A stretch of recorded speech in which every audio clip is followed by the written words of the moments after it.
Bonjour, cette petite vidéo pour me permettre de vous présenter cette chaîne YouTube. Alors, je m'appelle Louis Vannevel, j'ai bientôt 59 ans, nous sommes en janvier 2021.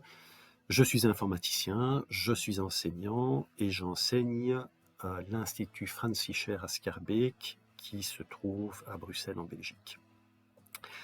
Alors, j'enseigne à des élèves qui ont entre 15 et 18 ans quand ils sont à l'heure, mais qui quand même souvent plutôt entre 16 et 20, 21, 22, parfois 23 quand ils sont un peu moins à l'heure. Et donc, mon but est de les former et de les préparer à l'enseignement supérieur, et notamment à l'enseignement supérieur de type cours en informatique, c'est-à-dire l'enseignement en 300, mais également à d'autres matières du type, ou à d'autres filières du type infographie, par exemple. Bien, alors cette chaîne YouTube, je l'ai créée par souci d'hybridation. Alors, qu'est-ce que l'hybridation? Dans l'enseignement, l'hybridation, c'est tenter de présenter les matières enseignées de différentes façons possibles, avec différents médias, sous différentes bases, de différentes façons, bref, essayer de diversifier les façons d'enseigner. Et donc, j'ai pour ma part 4 niveaux d'hybridation, plutôt une hybridation à 4 niveaux. Le premier niveau, c'est le cours en classe, évidemment. Le deuxième niveau, c'est ce que vous avez sous les yeux, c'est mon site web. Le troisième niveau, c'est ma chaîne YouTube, qui est une chaîne de remédiation. Et le quatrième niveau, c'est l'auto-évaluation. Alors, ça c'est le site web. Alors, comment ça fonctionne? C'est extrêmement simple. Si je prends un chapitre, on va aller sur les objets ici, voilà. Tous mes cours, enfin tous mes chapitres sont présentés de la même façon. Vous avez une en-tête de chapitre, un sous-menu, et alors le développement de la matière qui est soutenu par toute une série de démos sur lesquelles les élèves peuvent cliquer. Évidemment, lorsqu'ils cliquent, ils ont le résultat de leur démo. Et à partir de là, ils peuvent tout simplement travailler sur les morceaux de code afin de mieux appréhender leur matière.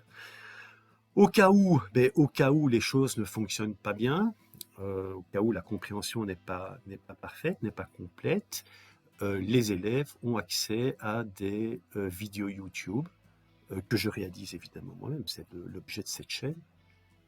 Et à partir de ces vidéos, l'intérêt c'est que ce soit fait par leur propre professeur. Et donc il y a une cohérence complète par rapport à la matière donnée en classe. Et donc ces vidéos YouTube sont là pour remédier à l'incompréhension au cours, ou voir un élève qui était absent, il a des vidéos qui lui permettent de rester en contact avec les cours, même de chez lui. Ensuite, le quatrième niveau, ce sont les quiz ici dans le sous-menu. Lorsque l'élève clique sur quiz, il a des quiz d'auto-évaluation. Donc quand il clique, il a tout simplement des questionnaires que j'ai faits avec Google Forms. Ça, c'est une idée, comme quoi le coronavirus n'a pas que des effets négatifs. C'est au printemps 2020, je ne savais pas du tout comment j'allais pouvoir évaluer les élèves, et donc j'ai commencé à créer des formulaires, des questionnaires avec Google Forms. Et puis j'ai trouvé que c'était pas mal. Et donc j'en ai fait des questionnaires, je les ai intégrés dans mon site web pour avoir des questionnaires d'auto-évaluation. Bien, ceci étant dit, je ne suis pas un YouTuber. Ça veut dire que mon objectif n'est pas de faire des vues, mon objectif n'est pas de faire de l'argent, mon objectif n'est pas de vous inciter à activer la cloche ou à cliquer sur j'aime ou pas j'aime ou je ne sais quoi d'autre. Même si un petit j'aime, ça fait toujours plaisir, là n'est pas la question. Mais voilà, je n'ai pas d'autres objectifs que de soutenir mes élèves dans leur progression. Maintenant, c'était une question existentielle, si je puis me permettre.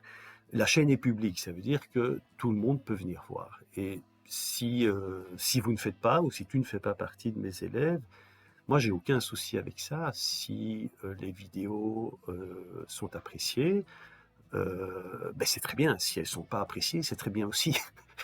Je veux dire, j'ai rien à vendre. J'ai absolument rien à vendre. Et donc, oui, si cette chaîne est publique, parce que si elle peut servir à d'autres, eh bien, c'est tant mieux. Mais je rappelle quand même que cette chaîne est exclusivement et en priorité destinée à mes élèves de l'Institut Franz Fischer. Voilà, alors pour ceux que ça pourrait intéresser éventuellement, je vais un peu déplacer la caméra.